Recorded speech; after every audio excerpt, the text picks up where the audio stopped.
The book of Deuteronomy, chapter 16.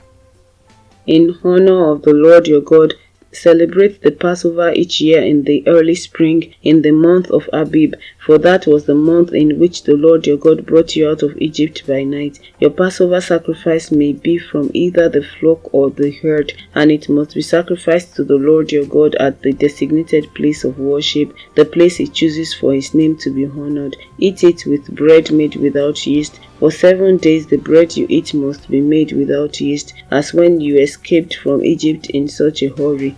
Eat this bread, the bread of suffering, so that as long as you live you will remember the day you departed from Egypt. Let no yeast be found in any house throughout your land for those 7 days. And when you sacrifice the Passover lamb on the evening of the first day, do not let any of the meat remain until the next morning. You may not sacrifice the Passover in just any of the towns that the Lord your God is giving you. You must offer it only at the designated place of worship, the place the Lord your God chooses for his name to be honored.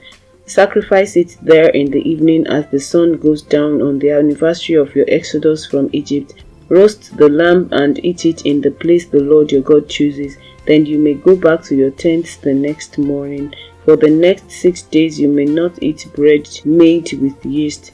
On the 7th day proclaim another holy day in honor of the Lord your God, and no work may be done on that day. Count off 7 weeks from when you first begin to cut the grain at the time of harvest. Then celebrate the festival of harvest to honor the Lord your God. Bring him a voluntary offering in proportion to the blessing you have received from him. This is a time to celebrate before the Lord your God at the designated place of worship he will choose for his name to be honored. Celebrate with your sons and daughters, your male and female servants, the Levites from your towns, and the foreigners, orphans, and widows who live among you. Remember that you were once slaves in Egypt, so be careful to obey all these decrees. You must observe the festival of shelters for 7 days at the end of the harvest season, after the grain has been threshed and the grapes have been pressed. This festival will be a happy time of celebrating with your sons and daughters, your male and female servants, and the Levites, foreigners, orphans, and widows from your towns. For 7 days you must celebrate this festival to honor the Lord your God at the place he chooses, for it is he who blesses you with bountiful harvests and gives you success in all your work. This festival will be a time of great joy for all. Each year, every man in Israel must celebrate these 3 festivals: the festival of unleavened bread, the festival of harvest, and the festival of shelters. On each of these occasions, all men must appear before the Lord your God at the place he chooses, but they must not appear before the Lord without a gift for him. All must give as they are able, according to the blessings given to them by the Lord your God. Appoint judges and officials for yourselves from each of the tribes in all the towns the Lord your God is giving you. They must judge the people fairly. You must never twist justice or show partiality. Never accept a bribe, for bribes blind the eyes of the wise and corrupt the decisions of the godly. Let true justice prevail, so you may live and occupy the land that the Lord your God is giving you.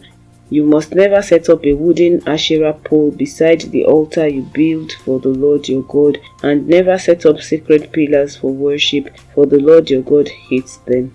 Chapter 17. Never sacrifice sick or defective cattle, sheep, or goats to the Lord your God, for he detests such gifts. When you begin living in the towns the Lord your God is giving you, a man or woman among you might do evil in the sight of the Lord your God and violate the covenant. For instance, they might serve other gods or worship the sun, the moon, or any of the stars, the forces of heaven, which I have strictly forbidden. When you hear about it, investigate the matter thoroughly. If it is true that this detestable thing has been done in Israel, then the man or woman who has committed such an evil act must be taken to the gates of the town and stoned to death. But never put a person to death on the testimony of only one witness. There must always be 2 or 3 witnesses. The witnesses must throw the first stones, and then all the people may join in. In this way you will purge the evil from among you. Suppose a case arises in a local court that is too hard for you to decide, for instance, whether someone is guilty of murder or only of manslaughter, or a difficult lawsuit, or a case involving different kinds of assault, take such legal cases to the place the Lord your God will choose, and present them to the Levitical priests or the judge on duty at that time. They will hear the case and declare the verdict. You must carry out the verdict they announce and the sentence they prescribe at the place the Lord chooses. You must do exactly what they say.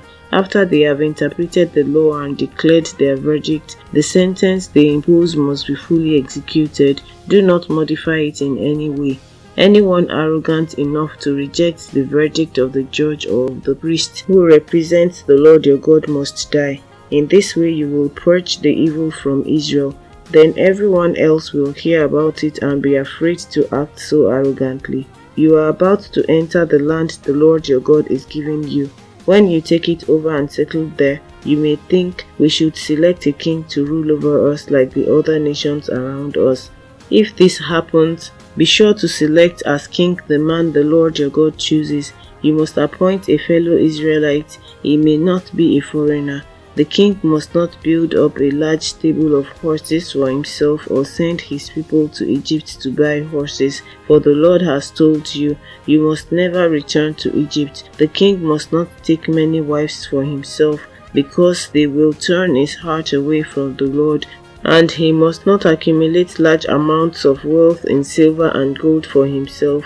When he sits on the throne as king, he must copy for himself this body of instruction on a scroll in the presence of the Levitical priests. He must always keep that copy with him and read it daily as long as he lives. That way he will learn to fear the Lord his God by obeying all the terms of these instructions and decrees. The regular reading will prevent him from becoming proud and acting as if he is above his fellow citizens. It will also prevent him from turning away from these commands in the smallest way, and it will ensure that he and his descendants will reign for many generations in Israel. Chapter 18. Remember that the Levitical priests, that is, the whole of the tribe of Levi, will receive no allotment of land among the other tribes in Israel. Instead, the priests and Levites will eat from the special gifts given to the Lord, for that is their share. They will have no land of their own among the Israelites. The Lord himself is their special possession, just as he promised them. These are the parts the priests may claim as their share from the cattle, sheep, and goats that the people bring as offerings: the shoulder, the cheeks, and the stomach. You must also give to the priests the first share of the grain, the new wine, the olive oil, and the wool at shearing time. For the Lord your God chose the tribe of Levi out of all the tribes to minister in the Lord's name forever. Suppose a Levite chooses to move from his town in Israel, wherever he is living, to the place the Lord chooses for worship, he may minister there in the name of the Lord his God, just like all his fellow Levites who are serving the Lord there. He may eat his share of the sacrifices and offerings, even if he also receives support from his family. When you enter the land the Lord your God is giving you, be very careful not to imitate the detestable customs of the nations living there. For example, never sacrifice your son or daughter as a burnt offering, and do not let your people practice fortune-telling, or use sorcery, or interpret omens, or engage in witchcraft, or cast spells, or function as mediums or psychics, or call forth the spirits of the dead. Anyone who does these things is detestable to the Lord. It is because the other nations have done these detestable things that the Lord your God will drive them out ahead of you. But you must be blameless before the Lord your God. The nations you are about to displace consult sorcerers and fortune-tellers, but the Lord your God forbids you to do such things. Moses continued, The Lord your God will raise up for you a prophet like me from among your fellow Israelites. You must listen to him, for this is what you yourselves requested of the Lord your God when you were assembled at Mount Sinai. You said, Don't let us hear the voice of the Lord our God anymore, or see this blazing fire, for we will die.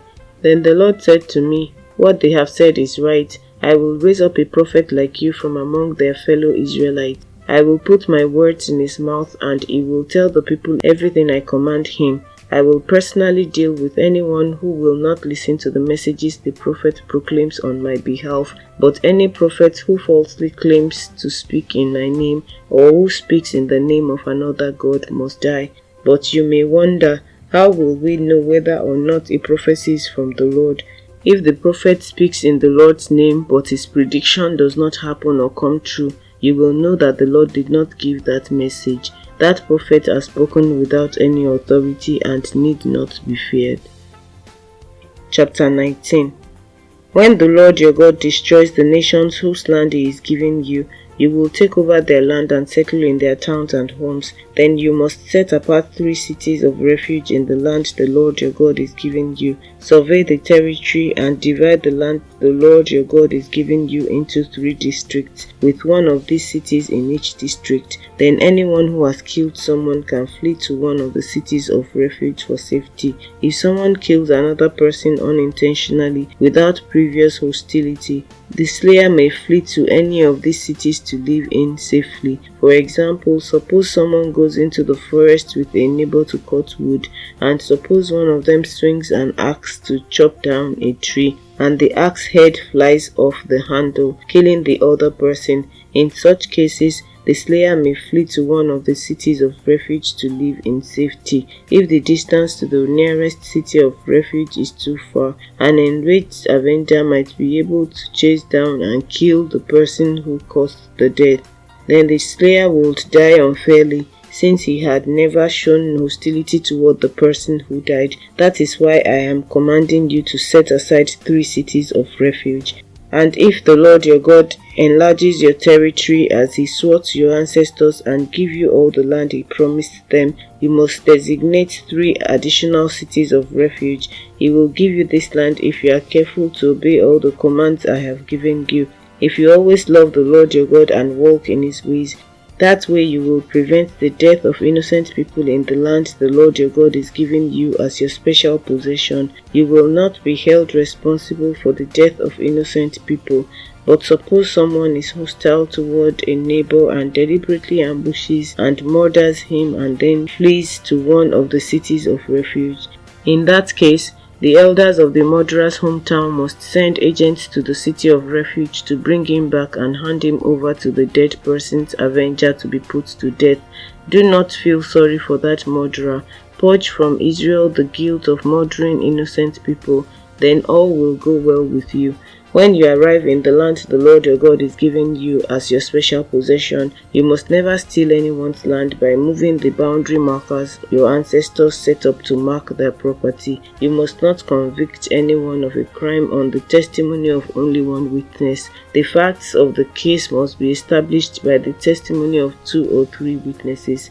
If a malicious witness comes forward and accuses someone of a crime, then both the accuser and accused must appear before the Lord by coming to the priests and judges in office at that time. The judges must investigate the case thoroughly. If the accuser has brought false charges against his fellow Israelite, you must impose on the accuser the sentence he intended for the other person.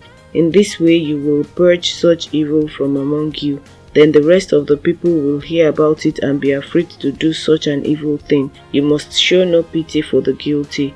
Your rule should be life for life, eye for eye, tooth for tooth, hand for hand, foot for foot.